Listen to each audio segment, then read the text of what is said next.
And being in balance, to me, is about alignment. And I'd like to just take you down that path just a little bit here this morning about what it means to get yourself back into balance in your life. We are out of balance emotionally and in our minds and what we are capable of attracting and doing with ourselves because we're not aligned with our source. We're not aligned with Tao.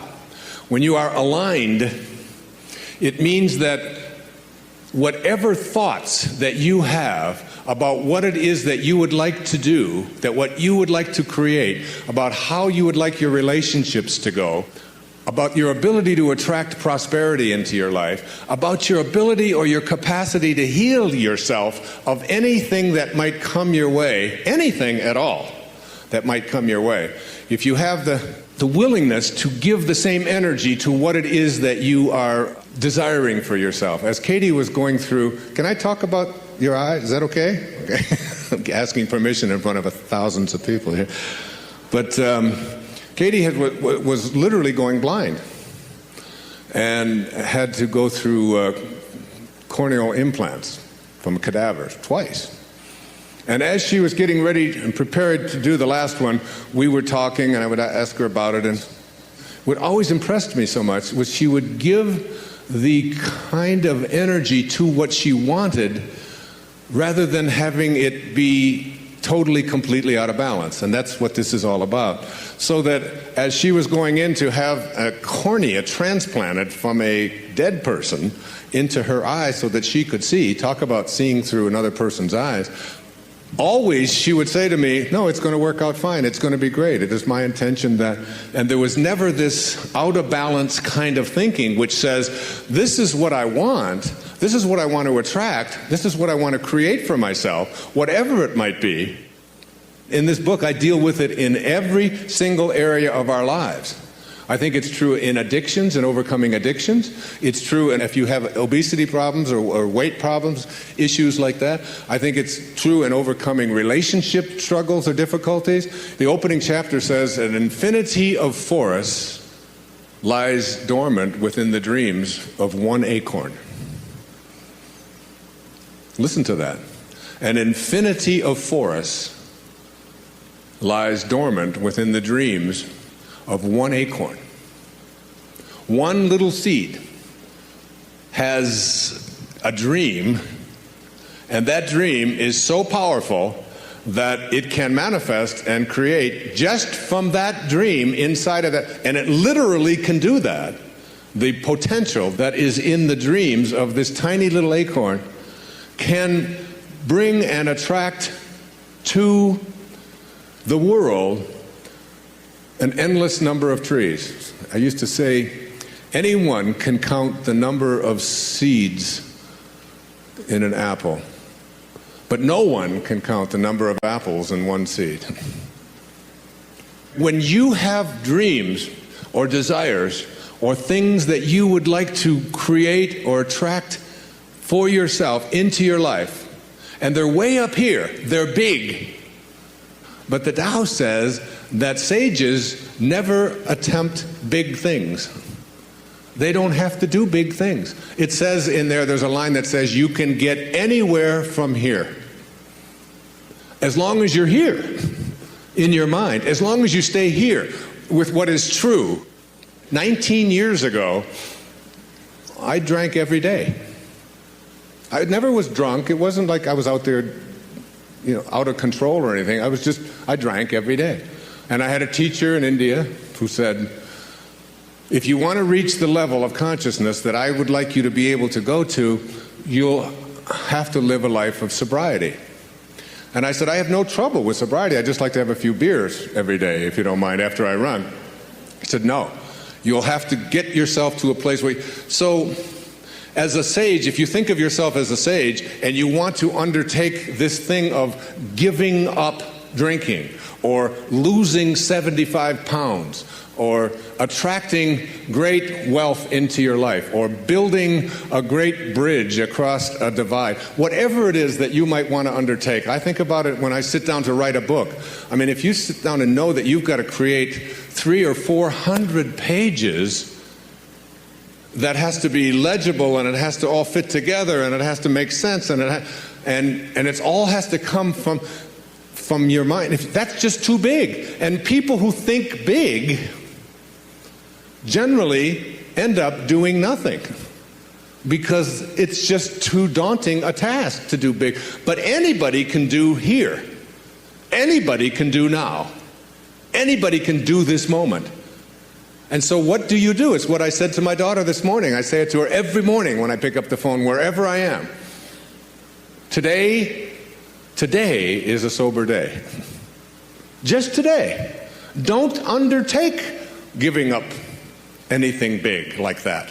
Don't undertake the idea of I've been overweight my whole life, or I've been addicted to something my whole life, and I just want to change that. Let go of that. The great sages don't do difficult things because they never see difficult things. There's nothing difficult out there when all you have to do today is stop smoking. Today. And people say, but it's really difficult. It's really difficult to quit smoking. I said, where do you come up with that? Where do you come up? Is that true? You'll hear Katie this afternoon ask you that question. Is this true? Can you prove that it's true? You'll see. I just want you to, if you haven't seen her do it. She's the master. She's the best in the world at it. Is it true that it's difficult to quit smoking? Hell no, it's not true. What's difficult is smoking. That's what's difficult. That's true. The greatest understanding you can have is that you don't understand. And spending your life and your energy and your relationships on trying to always be understood and have someone else agree with you and understand you is one sure way to make sure that you're going to be a victim for the duration of that relationship. You don't have to prove yourself. You don't have to allow yourself to be in a position where someone else is demanding to be understood by you. There's some things that are very simple, some very simple little clues that I use in my own life and in pulling your own strings that I'd like to share here with you. Under the heading of being quietly effective and knowing you're never going to be understood. First is that shrugging is a virtue.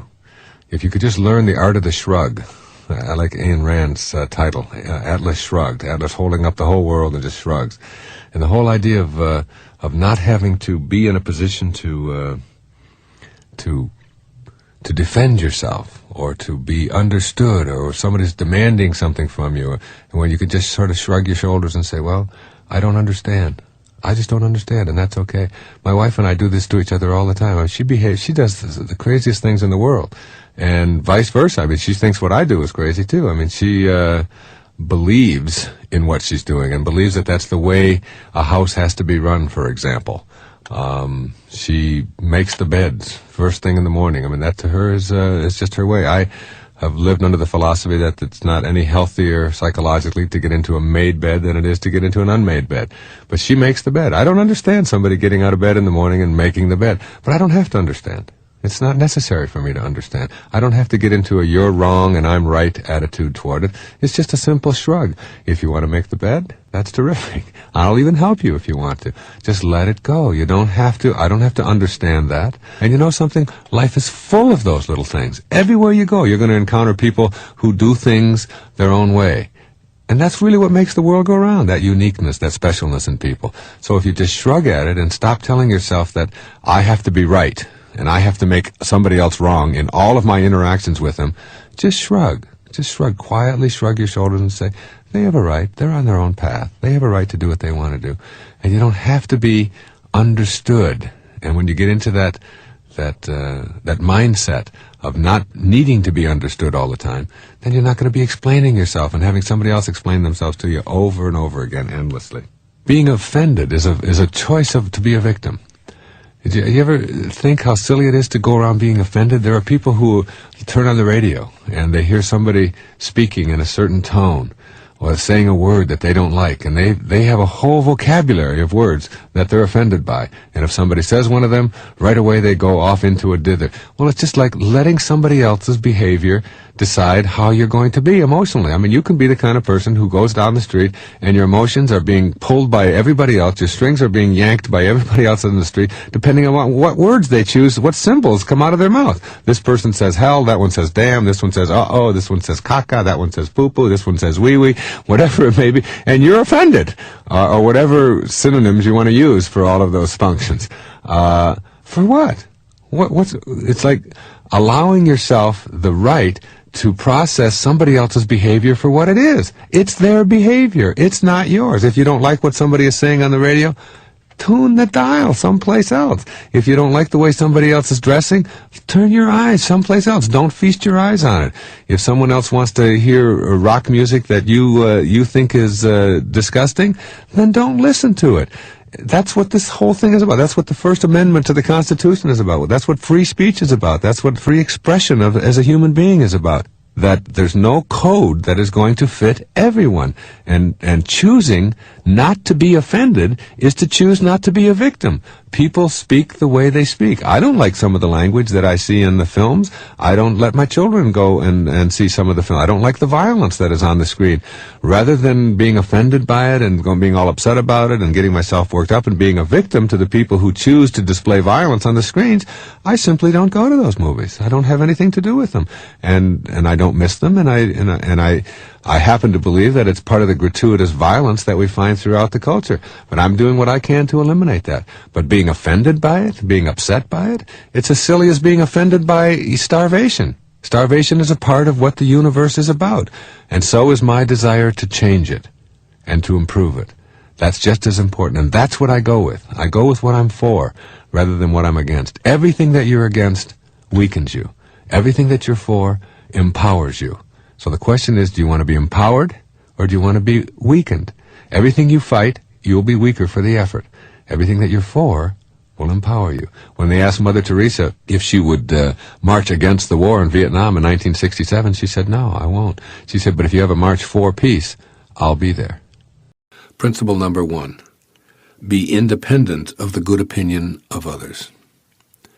There are many well-meaning people in our lives who have ideas about what we should or shouldn't be doing.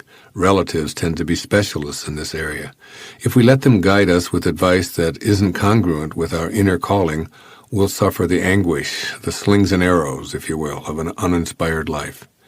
Each of us can feel what we're being called to be. When we pay attention, we can hear our own impatient voices coaxing us to pay attention and complete the assignments we brought with us from the world of spirit. But when we allow the opinions and dictates of others to determine what we're doing or what we're going to be, we lose sight of our objective to live an inspired life. We need to determine for ourselves exactly how much we've allowed others to decide issues such as what we do, where we live, with whom we live, and even how we're treated. We must know that absolutely no one else truly knows and feels what we're here to accomplish. So we must give ourselves permission to hear our inner guidance and ignore the pressure from others. Principle number 2, be willing to accept the disapproval of others. Logically following the previous principle, this one notes that we're going to incur the disfavor of many people when we follow our inclinations to be in spirit and live the life we came here to live. This isn't a selfish or a cynical attitude. When we begin to follow our ultimate calling, there will be a lot of resistance. In fact, the purpose of the slings and arrows sent our way is to get us to change our mind and be reasonable, which translates to, do it my way. However, as we gain the strength to ignore the pressure to conform, resistance will diminish and ultimately change to respect. When we steadfastly refuse to think, act, and conform to the mandates of others, the pressure to do so loses its momentum. Principle number 3, stay detached from outcomes. Inspiration doesn't come from completing tasks or meeting goals. In fact, that's the surest way to have it elude you. Returning to spirit, you see, is an experience of living fully in the present moment. Our purpose in life isn't to arrive at a destination where we find inspiration, just as the purpose of dancing isn't to end up at a particular spot on the dance floor. The purpose of dancing and of life is to enjoy every moment and every step, regardless of where we are when the music stops.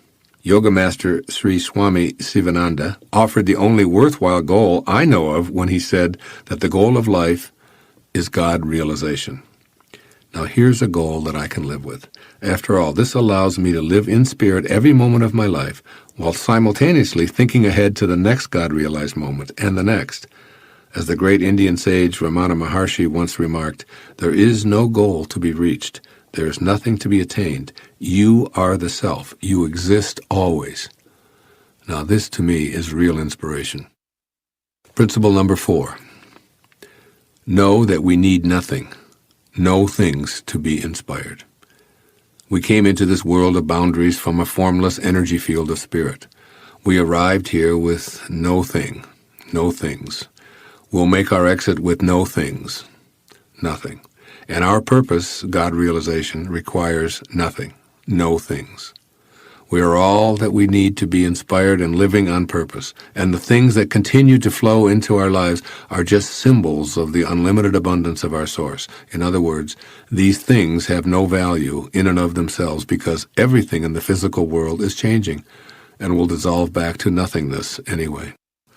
When we tune in to what we know rather than what we see, we immediately find that every thought of God is repeated throughout the universe. We can watch as some things enter our lives and others leave, all the while remaining in spirit, knowing that all of those things have nothing to do with our state of inspiration. We need nothing more to be inspired, since we're connected to spirit already. The ancient Persian poet Omar Khayyam offered us these words, which summarize this principle that we don't need another thing to be inspired. It's all right here, right now. He said, "Forget the day that has been cut off from thy existence. Disturb not thyself about tomorrow, which has not yet come. Rest not upon that which is no more. Live happily one instant, and throw not thy life to the winds." Principle number 5. Don't die wondering. This principle is extremely important in working toward an inspired life because it motivates us to act. After all, we don't want to be full of regrets because we failed to heed our ultimate calling. Attempting to do something, even if it doesn't succeed, is inspiring because we don't tend to regret what we do, we regret what we didn't do. Even following a futile attempt, we're inspired because we know that we gave it a shot. It's wondering whether we should or shouldn't try something that leaves us feeling stressed and incomplete. Principle number 6. Remember that our desires won't arrive by our schedule. There's an ancient aphorism that goes, if you really want to make God laugh, tell God your plans. In essence, this means that all we desire will arrive in our life when and only when we're aligned vibrationally with the energy of our source. Our ego won't be consulted or get to determine the schedule. Creation reveals its secrets when it's good and ready. Our job is to take the focus off of the when and put it on being connected to our originating spirit. Our job is to stop challenging and demanding responses from God and instead be more like God. Our job is to understand and accept that all of the things that show up in our life, which we often find contradictory or troublesome, are there because we've attracted them. And we need to have these obstacles in order to clear an opening for our true spirit purpose to emerge. We can let go, surrender, and remind ourselves that all is in divine order. We're much more successful when we allow inspiration to flow in on God's terms than when we're impatient and demanding. As always, our job in God realization is to become more like God. That means surrendering to the timetable that's always perfect, even when it seems to be full of errors. Keep these 6 principles handy and access them anytime you find yourself lacking inspiration. Remember, too, that we're called to this world of inspiration, which beckons us to let go and let God. We grow up believing in so many limitations that after a while our lives actually manifest those limitations. We hear ourselves saying things that we accept as truth, when in fact they are misbeliefs that have turned into our truths.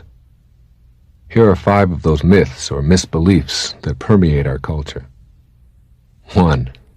I can't help the way I am. I've always been this way. If you find yourself believing that you must always be the way you've always been, you are arguing against growth. You must shed the illusion that you cannot help the way you are. You must create a knowing within you that you have the power to create whatever kind of person you want to become in all aspects of your humanity. 2. It's my nature. I inherited who I am, and it can't be changed. To enter the realm of real magic, you will have to suspend such thoughts and become a spiritual being first, a being who has no limitations in the inner domain where boundaries are non-existent. 3. My personality is controlled by my chemistry and metabolism. This is a lie we hear over and over again, and it is repeated in some of the most prestigious circles, making it even more difficult to overcome. While scientists may in fact have a point about body chemistry, what they too often fail to address is what kind of control we have over our own body. Our body chemistry is always being affected by how we choose to think. I want you to take a look at the enormous power that you have in your mind for containing those enzymes or retraining them to work for you rather than against you.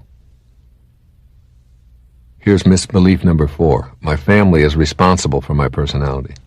These kinds of pronouncements are the very sort of inner thoughts that will keep you from ever allowing miraculous changes to take place in your personality. You must know within that you not only have a choice today, but you have always had a choice concerning how you react to the influences of your family. The choice is always yours. Know that your family and your role within your family influence you today to the extent that you believe that they do. You must become the producer, director, and actor in the unfolding story of your life. 5. I can't escape my culture and times. If you believe that the culture determines who you are and what kind of a person you will turn out to be, then that will be your reality. On the other hand, everyone who has ever made a difference in the world has been an innovator. An innovator looks within and allows their conscience and commitment to a purpose decide who they will become. If you're going to follow your bliss and make a difference in the world, you will soon learn that you cannot follow the herd. Once again, it boils down to personal responsibility and a willingness to consult your own spiritual awareness, that higher invisible self that flows through you. As you think, so shall you be. These are the big 5 misbeliefs that make up the big lie that was thrust upon you from your earliest moments of consciousness. You must begin a program to overcome these illusions. As you now know, this entire program of creating miracles revolves around one single premise, that you become in the physical world that which you create in your invisible world. Here are the 6 keys to making yourself into the person that you choose for the purpose of fulfilling your heroic mission here.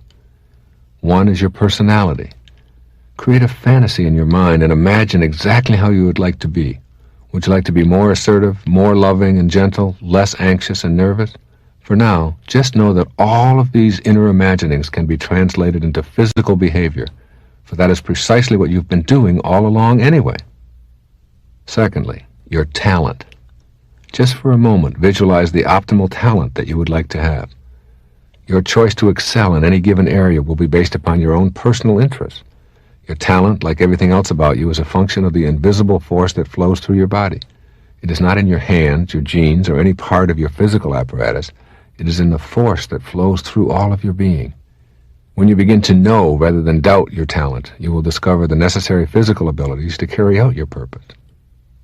Third is your intelligence. How smart would you like to be? Would it take a miracle for you to be smarter intellectually than you already are? You are as capable as you need to be to fulfill your purpose. Your intelligence is infinite. Almost 20 years ago, I redefined intelligence in your erroneous zones.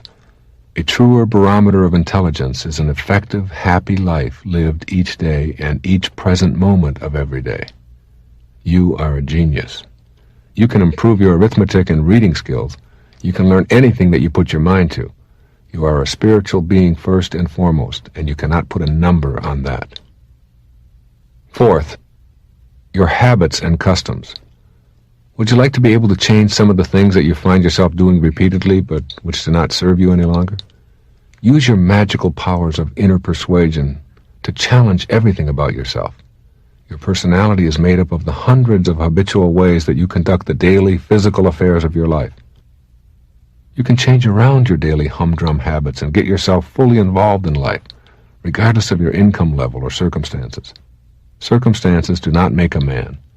They reveal him, as James Allen reminded us in As a Man Thinketh. Learning to think in non-habitual ways is the essence of overcoming personality traits that no longer serve you. Fifthly, you're aging. Imagine for yourself the ultimate miracle, a slowing down, or even an elimination of the aging process. The way out of this trap, the real magic that is available to you, is located, as is everything else, in your invisible self, your mind. You can absolutely refuse to let an old person into your body. If you can work your mind in a genuinely magical sense, you can strongly affect the aging process of the cells composed of indestructible DNA. It is in your mind where that invisible intelligence works its magic that you must examine your attitudes towards aging. Do you think old thoughts? You can begin to rethink how you feel about having your individual cells deteriorate. And if you use your mind in a new way to develop a new knowing within, perhaps you will be able to affect that process that you have come to think of as inescapable.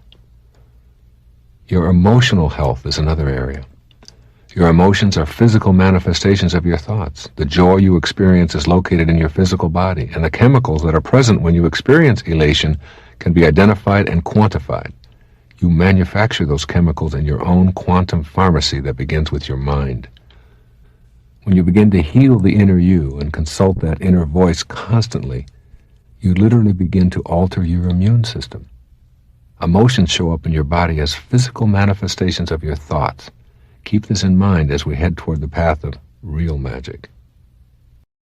The sage emulates the natural philanthropy of the Tao, and all of his needs are fulfilled in the process. The ego is a demanding force that's never satisfied. It constantly requires that we seek more money, more power, more acquisitions, more glory, more prestige to provide the fuel that it thinks it must have. But living a Tao-centered life rather than an ego-centered one removes us from the rat race, as it offers inner peace and satisfying fulfillment. This is what I believe the wisdom of this verse of the Tao Te Ching is saying for the 21st century. First, make an attempt to reverse ego's hold on you by practicing the Tao's teaching to serve the needs of others, and all your own needs will be fulfilled. Generously thinking of and serving others will lead to matching your behaviors with the perpetual rhythm of the Tao. Then its power will flow freely, leading to a fulfilling life. Ego wants the opposite, however, as it tells you to think of yourself first and get yours before someone else beats you to it. The main problem with listening to ego is that you're always caught in the trap of striving and never arriving. Thus you can never feel complete. As you reach out in thoughts and behaviors, you activate loving energy, which is synonymous with giving. I see the sacred, invisible source of all in its eternal state of giving and asking nothing in return. I vow to be this too in my thoughts and in my behaviors. When you're tempted to focus on your personal successes and defeats, shift your attention in that very moment to a less fortunate individual. You'll feel connected to life as well as more satisfied than when you're dwelling on your own circumstances. Imagine what it would be like if you dismissed ego's hold on you, serving others, and watching how all that you give returns to you tenfold. The poet Hafiz expresses this attitude perfectly. Quote, "Everyone is God speaking. Why not be polite and listen to him?" Unquote. And secondly, stop the chase and be a witness. The more you pursue desires, the more they'll elude you. Try letting life come to you and begin to notice the clues that what you crave is on its way. You're in a constant state of receiving because of the ceaseless generosity of the eternal Tao. The air you breathe, the water you drink, the food you eat, the sunshine that warms you, the nutrients that keep your body alive, and even the thoughts that fill your mind are all gifts from the eternal Tao. Stay appreciative of all that you receive, knowing that it flows from an all-providing source. Stop the chase and become a witness. Soothe your demanding habits by refusing to continue running after more.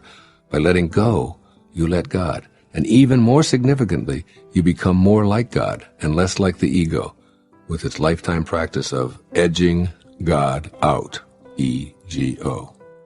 Extend your perspective beyond the sensory level. Your inner conviction knows that a rose is more than a flower, as it offers a pleasant fragrance and velvety petals. Use that knowing to perceive the creative invisible force that brings an intricate blooming miracle from nowhere to now here. Experience the essence of the Creator who allowed this blossoming masterpiece to emerge from a tiny seed. Note that the seed arrived from what we can only refer to as the world of formless nothingness or spirit. See that spirit animating the colors, the scents, and textures, and look at all of life from a transcendent perspective. You'll be less inclined to join the chase and more inclined to live from the inner conviction that your true essence is not of this world. Discontinue pressuring yourself to perpetually accumulate more. Let others be consumed with the chase if they choose to, while you learn to relax. Rather than focusing outward, turn inward. Cultivate awe and appreciation as inner touchstones rather than an outer determination for more adoration and accumulation. When you see a beautiful sight, or hear an enchanting sound, or taste a mouth-watering delicacy, allow yourself to think of the miracle within these sensory pleasures. Be like the master who prefers what is within to what is without. Allow things to come and go without any urgency to become attached to this ephemeral world of comings and goings. Do the Tao now. Be on the lookout for ego demands for an entire day. Decide to diffuse as many of them as you can comfortably, perhaps by assigning them an intensity grade. Living beyond ego situations that are easy to accomplish gets a low number, while those requests that are difficult to quell get a higher number. For example, let's say that your mate drives right on by, or you watch him or her take a different route than you ordinarily do. Silently witness the degree of discomfort with your decision not to say anything. Did ego let you know its preference? Or if you have a conversational opportunity to display your specialized knowledge or describe a situation where you were the recipient of honor or success, note how uncomfortable your decision to remain quiet felt. Again, did ego let you know its preference? As Lao Tzu says in this verse, quote, "Through selfless action, fulfillment is attained. By holding back ego's demands, even for a few moments, you'll feel more and more fulfilled." Unquote.